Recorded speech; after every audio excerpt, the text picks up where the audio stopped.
Сама не ем и вам не советую. Японский диетолог Томиока назвала 5 продуктов, которые она ни за что не станет есть. Все мы хотим не только прожить долгую жизнь, но и сохранить здоровье.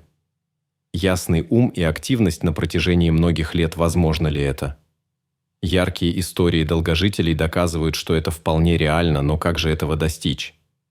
Мы уверены, что никто не будет спорить с тем, что одним из главных составляющих долголетия остается правильное питание. Мичико Томиока – сертифицированный диетолог из Японии. Сейчас она проживает в США. Но все еще отдает предпочтение японской кухне, и у нее есть для этого веское обоснование. Многие продукты, которые люди употребляют каждый день, способны значительно сократить длительность жизни. В качестве примера долгожителей диетолог приводит свою мать, которой сейчас 86 лет, и тетю, ей уже 98. Надо отметить, что мама Мичико смогла победить рак на последней стадии. При этом обе женщины очень активны для своего возраста и самостоятельны. Итак, от каких продуктов Мичико Томиока настоятельно рекомендует воздержаться, чтобы не сокращать свои годы, ведя при этом полноценный образ жизни? Сухие завтраки и мюсли. По утрам у большинства из нас совсем нет времени на готовку, нужно как можно быстрее поесть и отправиться на работу. Но завтрак также является важным источником сил. Поэтому пропускать его плохая идея. Самый очевидный выход из ситуации – сухие завтраки и мюсли. В их основу входят полезные злаки, такие как пшеница и кукуруза. Также в них могут быть орехи, ягоды и фрукты. Казалось бы, в чем проблема, ведь такой завтрак, особенно мюсли, обладает богатым химическим составом и придает энергии. Как минимум, проблема кроется в огромнейшее количестве сахара. Почти все производители добавляют не только его, но и другие вредные добавки, красители, ароматизаторы, стабилизаторы и так далее. Когда мы просыпаемся, наш организм особенно чувствителен к любым сахарам, поэтому даже бананы не рекомендуется есть ежедневно. В случае с сухими завтраками происходит резкий скачок глюкозы в крови.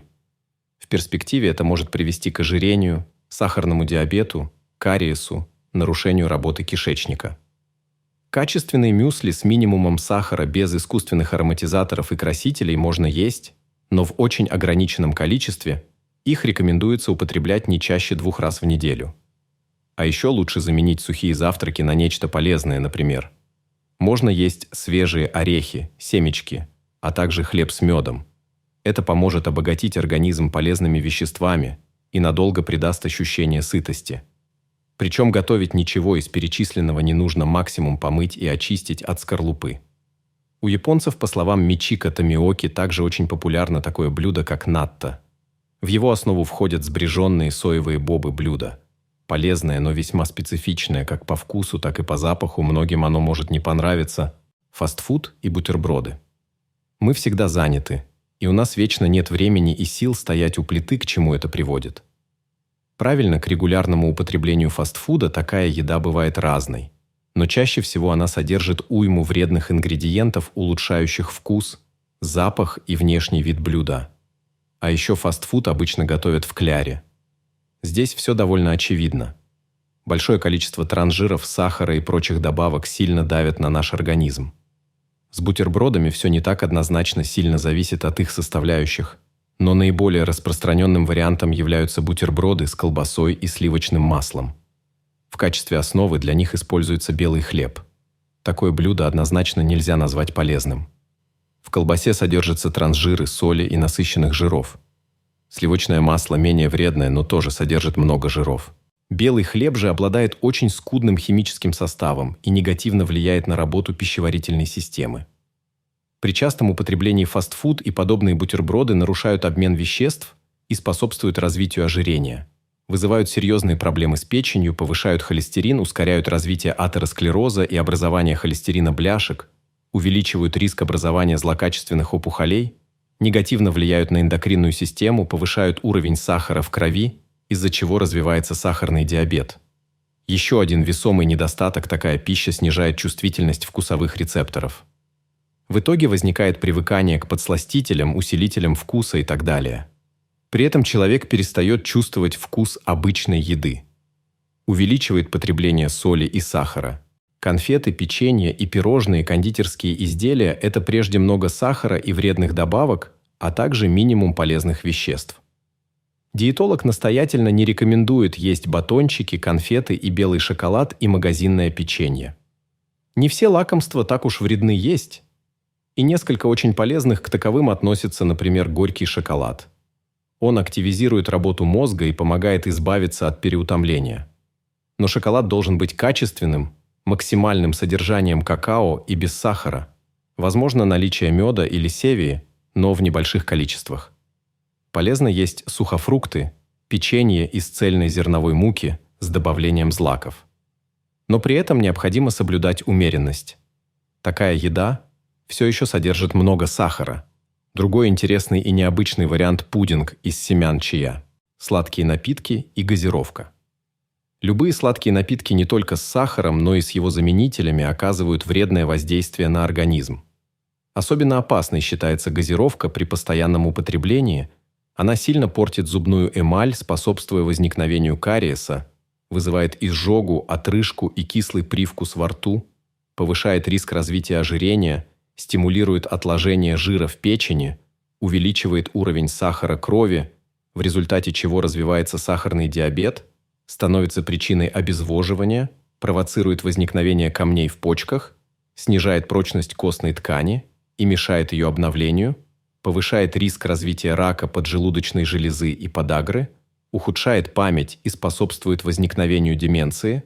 Здоровым взрослым людям можно употреблять не более 2 стаканов газировки в неделю. Но даже так мы наносим вред здоровью, поэтому от нее лучше полностью отказаться. Даже чай с медом не будет полезен. Он вызывает сильную эрозию зубной эмали и повышает содержание глюкозы в крови. А если напиток еще и горячий, многие полезные свойства меда сойдут на нет. Поэтому такой напиток лучше пить в ограниченных количествах, добавляя мед в теплый не выше 50 градусов. Чай. Чем же можно заменить сладкие напитки хорошим выбором? Может, например, цикорий по вкусовым качествам. Он напоминает кофе наиболее полезным и вкусным. Считается, жидкий цикорий, в нем содержится максимум питательных веществ. Такой напиток улучшает работу пищеварительной системы, снижает риск злокачественной мутации клеток и нормализует уровень сахара в крови. Другой вариант – зеленый чай. При умеренном употреблении он сжигает лишний жир, препятствует развитию раковых опухолей и сахарного диабета. Кроме того, этот напиток стабилизирует артериальное давление. И еще один вариант – свежевыжатый сок. Он все еще содержит сахара и может вредить зубам, особенно соки цитрусовых и граната. Поэтому такой напиток лучше пить через трубочку. Свежевыжатый сок обладает высокой концентрацией полезных веществ, а потому прекрасно укрепляет иммунитет, придает энергии и улучшает настроение. Он благотворно влияет на волосы, кожу и ногти, а также помогает при хронической усталости. Жирные сорта сыра.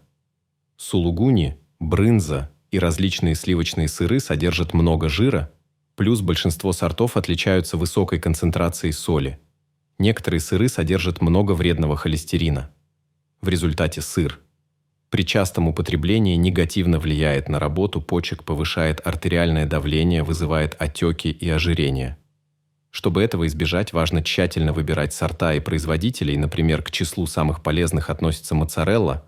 Она содержит множество витаминов, микроэлементов и аминокислот. Жирные и соленые сыры тоже могут быть полезны. Но в малых количествах, к примеру, фета, положительно влияет на моторику кишечника. Укрепляет иммунитет и способствует выработке серотонина, гормона счастья. Но из-за высокого содержания жиров и соли он может навредить почкам, сердечно-сосудистой системе и стать причиной ожирения. На этом закончим ролик. На канале можете найти много интересных видео о пользе и вреде овощей и фруктов, а также о болезнях и способах их лечения. Поэтому прошу не забыть подписаться на канал и нажать на колокольчик. Еще буду благодарен, если поставите лайк и поделитесь роликом с родными и близкими. С вами был канал «Полезные советы». До новых встреч!